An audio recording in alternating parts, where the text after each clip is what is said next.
दोस्तों, आपको गोपाला जी का नमन। वट सावित्री व्रत, बड़ अमावस्या महिलाएं हमारे विशेष रूप से उत्तर भारत की, हमारे मध्य भारत की, दक्षिण भारत की, और मैं समझता हूँ कि हिंदू समाज में हर महिलाएं जो सुहागिन स्त्रियां हैं वो अपने पति के दीर्घायुष्य के लिए, उनके स्वास्थ्य के लिए इस व्रत का पूजा पाठ ज़रूर करती हैं, इस व्रत का अनुष्ठान ज़रूर करती हैं, अपने अपने तरीके से, अपने अपनी श्रद्धा से, अपनी अपनी सामर्थ्य से और अपने अपने समय के अनुसार। और इसमें मान्यता है कि बरगद के वृक्ष की पूजा करी जाती है। वो जैसी भी पूजा है, जो भी तरीका है, उससे हमारा लेना देना नहीं, क्योंकि वो बिल्कुल अलग विषय है, तो कर्मकांड का विषय है और वो अपने अपने तरीके से करते ही करते हैं, उस पार्ट में नहीं जाना। मगर ये बता दूं कि बरगद के वृक्ष की पूजा पाठ का जो विधान है ये आज का नहीं है, ये अनादिकाल से चला आ रहा है और एक आस्था का प्रतीक बना दिया बरगद के वृक्ष को, एक देवतुल्य का दर्जा दे दिया गया वट वृक्ष को। और इसको प्रोटेक्शन देने के लिए पहले क्या तरीके होते थे कि प्रोटेक्शन देने के लिए किसी को एक आस्था की इतनी पराकाष्ठा पे पहुंचा दिया जाए कि उसको नष्ट करने में या उसको छेड़ने में या उसको डैमेज करने में या उसको कटान करने में कहीं भय लगने लगे, तो उस भय के कारण वनस्पति का प्रोटेक्शन होता था। आज बिल्कुल विपरीत देख रहे हैं, बड़ नाम की चीज़ ही ख़त्म होती जा रही है, जबकि सब जानते हैं कि बड़ वृक्ष को हमारा राष्ट्रीय वृक्ष घोषित किया गया है, राष्ट्रीय वृक्ष है हमारा। मगर हम क्या बच्चों को अगर बोलें तो बहुत सारे बच्चों को पता ही नहीं कि बड़ का वृक्ष क्या होता है। उनको दिखाना पड़ेगा चित्र में कि ये कभी बरगद का वृक्ष हुआ करता था। कितनी विडंबना है, कितना दुर्भाग्य है हमारे लिए कि इतने गुणों से भरपूर वृक्ष जिसका डिफॉरेस्टेशन हो रहा है, कटान हो रहा है, इसको नष्ट किया जा रहा है। कैसे बचाव करें? तो मैं क्लिप्स देता हूँ, मैं सबसे पहले पर्यावरण संरक्षण पे बल देता हूँ। मैं कहता हूँ कि कम से कम टोने टोट के पूजा पाठ के नाम पे, भय के नाम पे कम से कम इनकी रक्षा तो करें। ये कम से कम बने तो रहे हमारे ये वृक्ष बेचारे।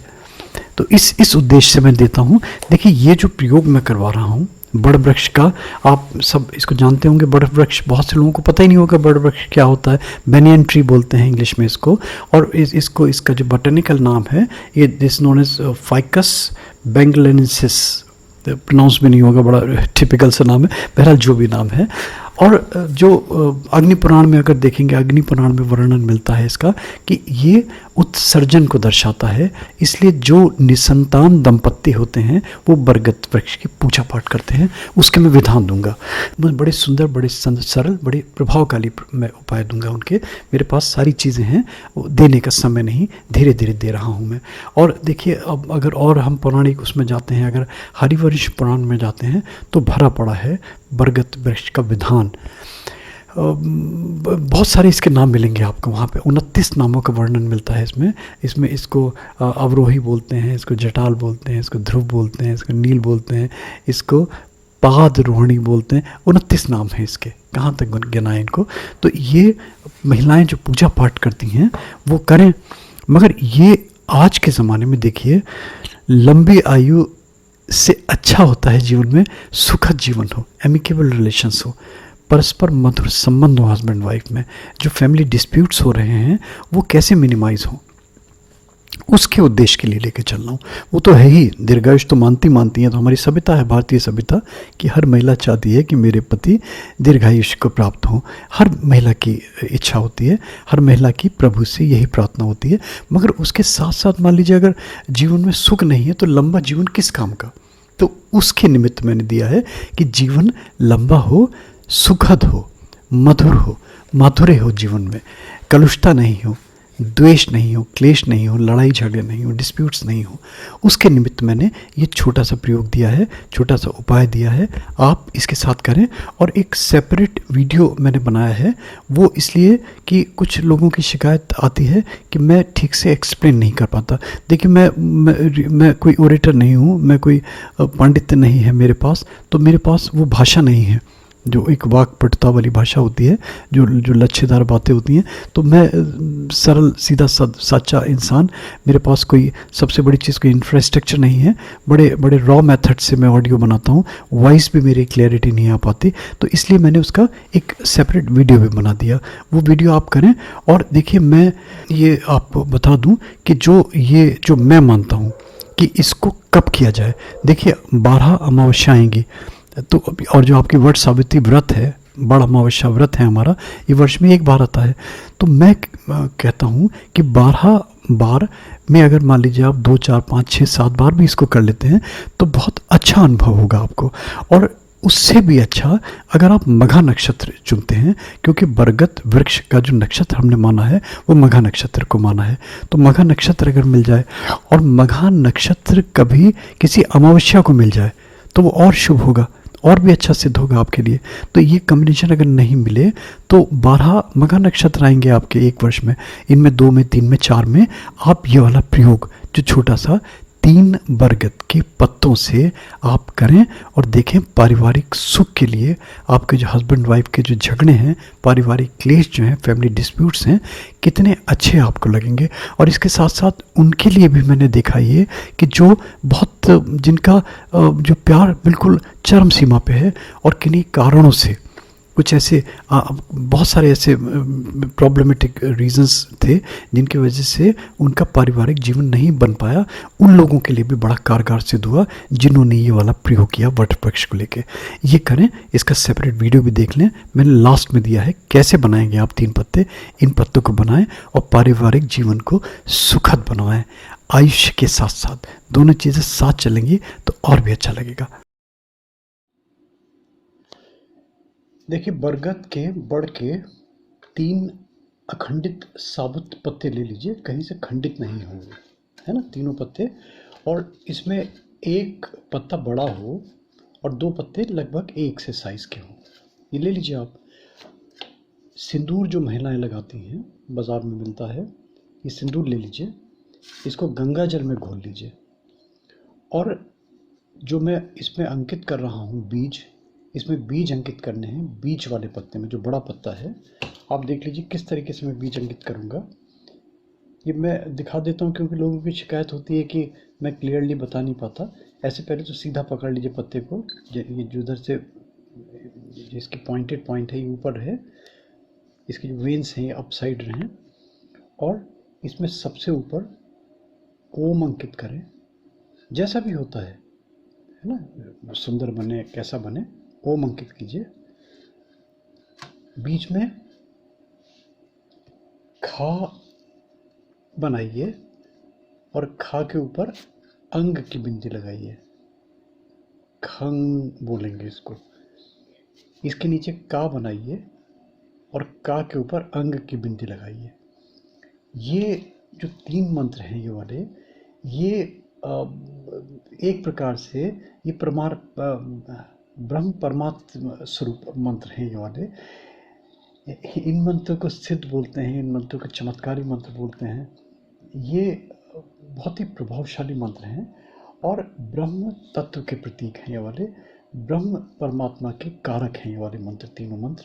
ये गुप्त मंत्र हैं, कहीं नहीं मिलेंगे आपको। इन मंत्रों को अंकित कर लीजिए आप।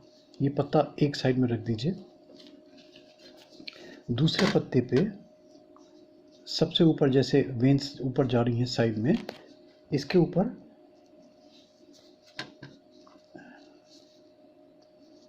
सती सावित्री, जैसे भी धीरे, मैं तो जल्दी जल्दी बना रहा हूँ, आप आराम से सावित्री से बनाइए। सती सावित्री लिखिए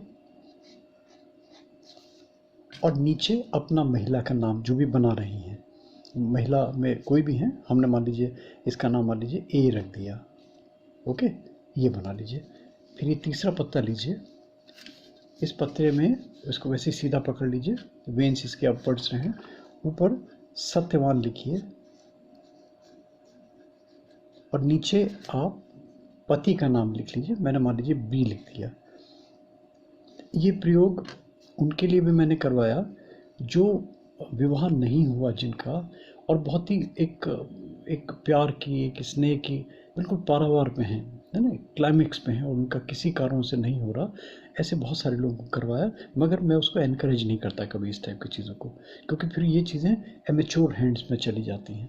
तो ये आप देख लीजिए, करना है नहीं करना, this all up to you. ये 3 पत्ते आपके बन गए। इन पत्तों को बीच में आप, जो आपने ब्रह्म स्वरूप ये बनाया है बड़ा वाला पत्ता, नीचे जिसमें आपने सती सावित्री और अपना नाम लिखा है,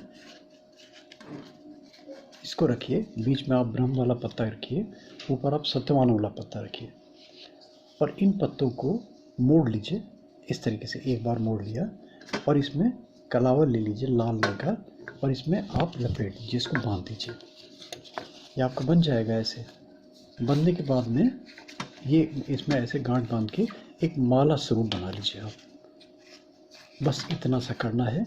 ये एक विग्रह बन जाएगा, एक यंत्र बन जाएगा आपका। इसको तोड़ दिया, और ये मंत्र जो आपने बनाया ये वाला, इसको यंत्र बोलें, इसको विग्रह बोलें, इसको आप सावित्री का जो व्रत रख रहे हैं, वट सावित्री का, वो सारे दिन भर फिर इसको गले में धारण करे रहें, वो लड़कियां, वो महिलाएं। और इसके बाद में एक नियम बना लें कि नियमित रूप से ब्रह्म गायत्री का मंत्र जाप करना है, एक माला नित्य, सुबह दोपहर शाम, वो जो भी आपकी आस्था होती है, जो भी तरीका होता है। ये मंत्र जो होते हैं, जो जनरली मैं डिस्क्रिप्शन में भी दे देता हूँ, मैं बोल भी देता हूँ धीरे धीरे। इसको आप इस तरह पढ़ सकते हैं। ओम वेदात्मने विद्महे हिरण्यगर्भाय धीमहि तन्नो ब्रह्म प्रचोदयात्। ये मंत्र का जाप कीजिए। और ये फिर इसके बाद में जब भी अमावस्या आती है, 1 महीने बाद 12 अमावस्या पड़ेंगी, तो 1 में, 2 में, 3 में ये रिपीट कर दिया करें आप ये वाला। देखिए, मैं बार बार कह रहा हूँ कि ये जो हम जो व्रत रख रहे हैं, ये इससे बिल्कुल अलग है। ये तो आपका है आयुष्य के लिए, केवल स्वास्थ्य के लिए और आयुष के लिए। ये जो मैंने बताया है, इसका जो डिस्क्रिप्शन मैंने दिया है, इसका जो मैंने पहले अभी वीडियो बनाया है आपका, उसके लिए किया है। इसको करें आप। और अगर इसको जैसे गले में आप धारण नहीं करते, तो इसको एक दिन तो कम से कम, जिस दिन बनाए उस दिन धारण करें रहें, मैक्सिमम जितने टाइम आप पहन सकती हैं। और उसके बाद में इसको उठा के अपने मंदिर में रख दीजिए। ये ऐसे ही रखा रहेगा आपके मंदिर में, आपके पूजा के स्थान में। जब नेक्स्ट आप बनाएंगे, इसको कहीं जल में विसर्जित कर दें, किसी पेड़ के नीचे छोड़ दें, और फ्रेश आप बना के फिर उसको यूज़ करें।